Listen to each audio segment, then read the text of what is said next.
जुन्नर तालुक्यातील सर्व पत्रकार बांधवांना माझा नमस्कार। मी काल आपणा सर्वांना आवाहन केलं होतं की मला तुमच्याबरोबर संवाद साधायचा आहे। तुम्ही माझा आदर करून आपण हजर राहिलात आणि सोशल मीडियाच्या माध्यमातून सर्वसामान्य जनतेला समजलं पाहिजे की जुन्नर तालुक्यात काय चाललं आहे। पत्रकार मित्रांनो, जुन्नर तालुक्याचे लोकप्रतिनिधी जुन्नरला येण्याच्या अगोदर हे मुंबई येथे कार्यान्वित होते। त्यांचं कार्यक्षेत्र मुंबई वाशी येथे होतं। वाशीमध्ये ते काय करायचे? फ्रूट मार्केटमध्ये दलाली। माझेही सासरे दलाल होते, मी त्यांच्या सानिध्यात होतो। शेतकऱ्याचा माल मार्केटला जायचा, 100 रुपयाची जर विक्री झाली असेल तर त्याची पट्टी 80 रुपयाची बनवायची, म्हणजे 100 रुपयातले 20 रुपये बाजूला ठेवायचे। 80 रुपयाच्या पट्टीमध्ये 60% कमिशन लावायचं आणि शेतकऱ्याला ती पट्टी द्यायची, म्हणजे 100 रुपयामध्ये 27 रुपये असे बाजूला करायचे। आजही तीच परिस्थिती जुन्नर तालुक्यात हे महाराज करत आहेत। त्यांनी परवा वक्तव्य केलं ओतूरमध्ये उद्घाटन करत असताना,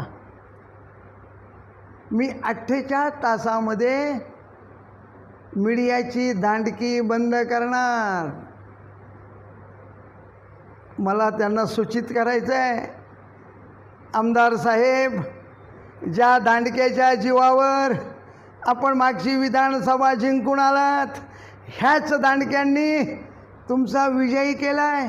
तुमच्या सर्व बातम्या केलात, सर्वसामान्य जनतेपर्यंत तुमची बातमी पोचवली आणि त्याच दांडक्याच्या मुळावर आपण आता उठलात काय? RTIचे कार्यकर्ते घरी खायला नाही म्हणतात आणि सर्वसामान्य जनतेला सांगतात की हे लोक ब्लॅकमेल करतात। मी लोकप्रतिनिधींना आव्हान करतो आहे, आमदार साहेब, RTIचा कोण कार्यकर्ता आहे त्याचं नाव सांगा, तो कोणाला ब्लॅकमेल करतोय त्याचं कार्यक्षेत्र सांगा। कुणावर तरी शिंतोडे उडवू नका। जर तुमच्याकडे खरोखर पुरावे असतील तर तुम्ही त्यांच्यावर शिंतोडे उडवा। मीडियाच्या लोकांना म्हणताय, सकाळी तुम्ही मातीची बातमी करता आणि संध्याकाळी पॉकेट घेता। कोणी घेतलं आहे व पॉकेट? कुठल्या मीडियावाल्याने पॉकेट घेतलं आहे? मातीचे, वाळूचे, मुरमाचे धंदे करणारे कोण आहेत हे जुन्नर तालुक्याच्या जनतेला सर्वांना माहीत आहे की याच्या मागे करता करवैता आका कोण आहे, ह्या आकाचा वरदहस्त कोणाला आहे? जुन्नर तालुक्याची जनता सुज्ञ आहे, त्यांना सांगायची गरज नाही। आमदार साहेब, अजूनही वेळ गेलेली नाही। बोलताना तारतम्य ठेवा, भान ठेवा, कुणावर शिंतोडे उडवताना विचार करा। आपण एक काचेच्या घरात राहताय, काचेच्या घरात राहून दगडी मारू नका। तो दगड तुम्हाला आज ना उद्या गुमऱ्यांग करील, मग त्यावेळी तुम्हाला आठवण येईल आपण करतोय काय। फक्त बोलायचं, कर्तृत्व झिरो। अरे शासनाने निधी दिला आहे, आम्ही कर भरतोय, आम्ही टॅक्स भरतोय, आम्ही पाणीपट्टी भरतोय, त्याच माध्यमातून शासनाला आमचे पैसे जमा होतात आणि तोच निधी येऊन त्याची डेव्हलपमेंट होते। आमदार साहेब, आपण नवीन काही करत नाही। आणि डॉक्टर बाबासाहेब आंबेडकर यांनी संविधानाने दिलेला अधिकार, त्या अधिकारावर गदा आणण्याचं काम जुन्नर तालुक्याचे आमदार करतात। पण आम्ही त्यांना घाबरणार नाही, त्यांच्या दमबाजीला घाबरणार नाही, त्यांच्या दादागिरीला घाबरणार नाही, त्यांच्या गुंडागर्दीला घाबरणार नाही। आमचा लढा आम्ही असाच शेवटपर्यंत चालू ठेवणार आहोत। आम्ही कुठे चुकलो असेल तर जरूर तुम्ही आम्हाला दाखवा की तुम्ही चुकीचं करताय, पण तुम्ही 100 वेळा चुकताय। आमचा माणूस एखाद्या वेळी चुकला असेल त्याला डोक्यावर घेऊन तुम्ही आपटताय. मग तुम्ही 100 चुका करता त्यावेळी काही नाही का? वाणीसाहेब, शिवजयंती झाली, माहितीच्या अधिकारात मी माहिती प्राप्त केली. या माहितीमध्ये 5 कोटी रुपये खर्च झाले. शिवजयंतीला जुन्नर तालुक्यात 5 कोटी रुपये खर्च झाले. शासनाने ते पैसे अजून अदा केलेले नाहीत, पण खर्च दाखवला आहे. त्यांनी एजन्स्या नेमल्या 27. ह्या 27 एजन्स्यांना ते काम दिलं. मग प्रत्यक्षात 5 लाख रुपये खर्च झालेत का? 5 लाख रुपयाचं त्यांनी संपूर्ण कार्यक्रम केला का? 5 कोटी रुपयांचे निधीचा वापर योग्य झाला का? झाला नाही. त्यांनी सांगावं मीडियासमोर की मी 5 कोटी रुपये खर्च केले. कुठे खर्च केले? कसे खर्च केले? शासनाची चाललेली लयलूट. माझ्याकडे एक नवीन विषय आला आहे वाणीसाहेब. जुन्नरच्या स्टँडचा, कोल्हे साहेब, पाडेकर साहेब, 75 कोटीचं जुन्नरचं होणारं ST स्टँड, त्याची होणारी डेव्हलपमेंट, हे महाराज स्वतःच्याच माणसाला देण्याच्या याच्यात आहेत. म्हणजे ते स्वतःच त्याला पार्टनर होणार आहेत आणि ते सगळं कमर्शियल होणार आहे. स्टँड आतमध्ये राहणार आहेत आणि करोडो रुपयाचा झोल होणार आहे. याला जबाबदार कोण? तर जुन्नर तालुक्याची जनता राहणार आहे. कुणी आवाज उठवला पाहिजे, त्यांच्या विरोधात बोललं पाहिजे. जर त्यांनी गळचिपी केली आणि आपला आवाज दाबला आणि आपण जर शांत राहिलो तर आपल्याला असंच शांत बसावं लागेल. आणि हे करोडो रुपये कमवून 29च्या इलेक्शनला मतामागे 5,000 10,000 रुपये वाटून परत जुन्नर तालुक्याचे लोकप्रतिनिधी होणार आणि आपण त्यांच्याकडे बघत बसणार. विषय क्रमांक 2. ह्या महाशयांनी शिवसेनेत प्रवेश केला म्हणतात, नाही केला. अरे शिवरायांचा मावळा शिलेदार म्हणता, मग त्यांची शपथ घ्या. प्रवेश केला की नाही केला सांगा. पक्षांतर बंदी असताना विधान अध्यक्षांकडे कोर्टात केस चालू आहे. जर पक्ष प्रवेश केला आहे तर तुमची आमदारकी जाणार. मग का घाबरताय? टक्केवारीबद्दल जर बोलायला गेलं तर मी पहिल्यांदाच तुम्हाला उदाहरण दिलं आहे मार्केटच्या दलालाचं. 30 टक्केवारी आज जुन्नर तालुक्यात चाललेली आहे. एक छोटंसं उदाहरण देतो आहे. जिल्हा परिषदच्या माध्यमातून, शासनाच्या माध्यमातून स्मार्ट स्कूल जिल्हा परिषदच्या शाळा आहेत. टोटल शाळा 15 ते 20 कोटीचं प्रोव्हिजन आहे. कामही चालू झालीत. माझ्या ओतूरच्या 2 शाळांची कामं झालीत. निकृष्ट दर्जाची कामं झालीत. मी पाहणी केली. 1-1 कोटीचं काम काढले. ठेकेदार एकच. म्हणजे त्यांना टक्केवारी घ्यायला वाणीसाहेब सोपं जातं. कोल्हे साहेब, पत्रे जुनेच, काम खाली केले नवीन, पण वर पत्रे जुनेच, नवीन पत्रे टाकले नाही. त्याची मी बातमी करणार आहे आपल्याच माध्यमातून. परवा ते काल ते म्हणाले मी स्ट्रोक देणारा आमदार. स्ट्रोकची व्याख्या तुम्हाला मराठीत माहीत असेल, दणका. मग जुन्नर तालुक्यात सर्वांना माहिती आहे यांनी दणके कोणाकोणाला दिलेत. त्यावर मला काही बोलायचं नाही. ते बांबूवाले म्हणजे मीडियालाही बोललेत, दांडूवाले बोललेत. मग दांडूवाल्याला बोलताना त्यांनी तारतम्य ठेवलं पाहिजे होतं की सोशल मीडियाचं माध्यम हेच आपल्याला सर्वसामान्य जनतेच्या घराघरात मोबाईलच्या माध्यमातून जाईल आणि सर्वांना त्याची माहिती मिळते. जर जुन्नर तालुक्याच्या पत्रकारांनी, मीडियाने ठरवला की शरददादा आमदारावरती बहिष्कार टाकायचा, तर यांच्या बातम्या कोण करणार? यांना प्रसिद्धीला कोण आणणार? करता जुन्नर तालुक्याचे आपण आहात. मीडिया आहे, आणि मीडियाला तुम्ही म्हणता हप्तेखोर. 48 तासात तुमचं दांडकं बंद करणार. हा हिंमत तर करून दाखवा. वाणीसाहेब, आज जुन्नर तालुक्यात चाललेले बेकायदेशीर माती मुरुम उत्खनन, रॉयल्टी न भरता वडच्या धरणातून बेसुमार माती काढली. माती माफिया कोण आहेत? ह्या महाराजांचेच.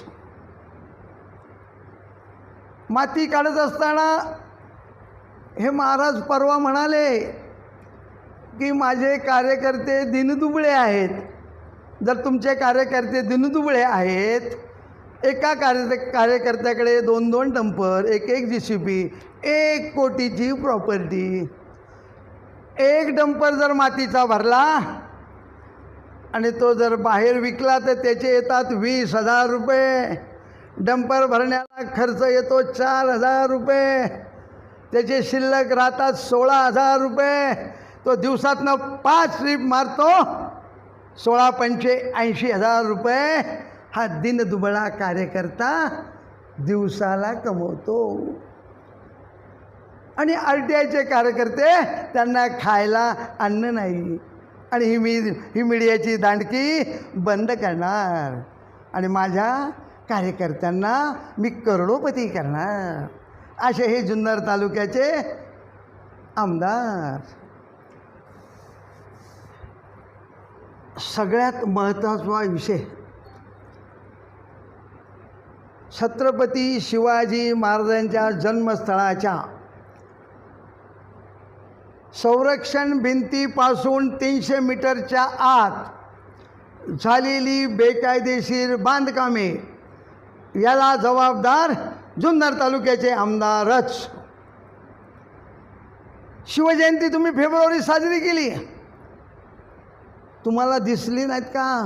तुम्हाला माहीत नाही का का मयुरेश डेव्हलपर कोण आहे, याचे पार्टनर कोण आहेत? आणि मग 7-7 माळ्याचे टावर झालेत. गड संपूर्ण झाकून गेला आहे. खालून जर पाहिलं तर शिवनेरी किल्ला आपल्याला दिसत नाही. गडाची अवस्था वाईट झालेली आहे. याला कारणीभूत जुन्नर तालुक्याचे आमदार. आज 45 दिवस झालेत वाणीसाहेब, पाडेकर साहेब, कोल्हे साहेब, पण याच्यावर आमदार साहेब एकही शब्द बोलायला मागत नाही. का बोलत नाही? मयुरेश डेव्हलपरवर तुमचे लागेबांधे आहेत का? जनतेसमोर येऊ द्या, दूध का दूध आणि पाणी का पाणी होऊ द्या की माझे काही संबंध नाही. शिवनेरी किल्ल्याला झालेले अतिक्रमणे आम्ही काढणार, 7 माळ्याचे टावर आम्ही पाडणार. करा घोषणा. तुम्ही खरोखर शिवभक्त असाल, छत्रपती शिवाजी महाराजांचं प्रत्येक गोष्टीत तुम्ही सुरुवातीलाच नाव घेता शिवभक्त म्हणून, मग शिवनेरी किल्ल्याच्या पायथ्याशी झालेली अतिक्रमणे तुम्हाला दिसून येत नाहीत का? त्यांना पाठीशी घालताय. तुम्हाला ह्याविषयी आता बोलावंच लागेल. हा विषय संवेदनशील आहे. जर तुम्ही बोलला नाहीत, ह्या विषयावर बोलले नाही, तुम्ही आदरणीय राजसाहेब ठाकरेंकडे हा विषय घेऊन जाणार आहे आणि साहेबांना विनंती करणार आहे की साहेब, जुन्नर तालुक्यात शिवनेरी गडाच्या पायथ्याशी झालेली अतिक्रमणे काढलीच पाहिजेत. युनेस्कोने मानांकन दिलं आहे. पुणे महाराष्ट्रातील 11 गड किल्ल्यांना मानांकन मिळाले वाणीसाहेब. त्या शिवनेरी किल्ल्याला सुद्धा मानांकन आहे. मग ते मानांकन आपल्याला घालवायचं आहे का? मग अनौथराईज बांधकामं काढायची नाहीत का? हा प्रश्न माझा जुन्नर तालुक्याच्या आमदारांना आहे. आमदार साहेब, आता ही सुरुवात आहे. अभी तो पिक्चर बाकी है, अभी तो 3 साल है पीछे. तुम्ही आणि मी आपले कलगीतुरे सुरू राहणार. तुम्ही माझ्यावर खोटे गुन्हे दाखल करा, तानाजी तांबे घाबरणार नाही. तुम्ही म्हणालात मीडियाच्या माध्यमातून, माझ्या कार्यकर्त्यांनी जर तुमची गचुंडी धरली, तुम्हाला मारलं, तर तुमच्या पाठीशी कोण आहेत? अरे माझ्या पाठीशी हे माझे 2 वाघ आहेत. हे वाघ माझ्या पाठीशी आहेत. तानाजी तांबे घाबरत नाही. आजही त्यांना आव्हान करतो आहे, तुमच्यात हिंमत असेल तो पाठवा कार्यकर्ते, तानाजी तांब्याला हात लावून दाखवा, मी कुठे येऊ ते सांगा.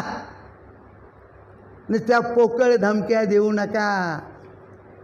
आळेच्या टावरमध्ये 3 कोटी खाल्ले म्हणून आम्ही बोललो. कुणी खाल्ले? सर्वसामान्य शेतकऱ्याचे पैसे कोणाच्या घशात गेले हे विचारलं असता त्यांनी मला फोनवर, तुझी अवकात काय, तुझी लायकी काय, किती बोलतोय, हे चौकात. मग साहेब, वाणी साहेब, पाळेकर साहेब, कोल्हे साहेब, माझाही बॅलन्स घसरला. मी म्हटलं येतो, मी कुठे येऊ चौकात सांगा, माझ्या तर हिंमत आहे. तुम्ही जर 3 कोटी खाल्ले नाही टावरचे तर तुम्हाला मिरची झोंबली का? का झोंबली मिरची? त्यावर ते शांत झाले. वाणी साहेब, बरंच काही बोलावं असं वाटतंय.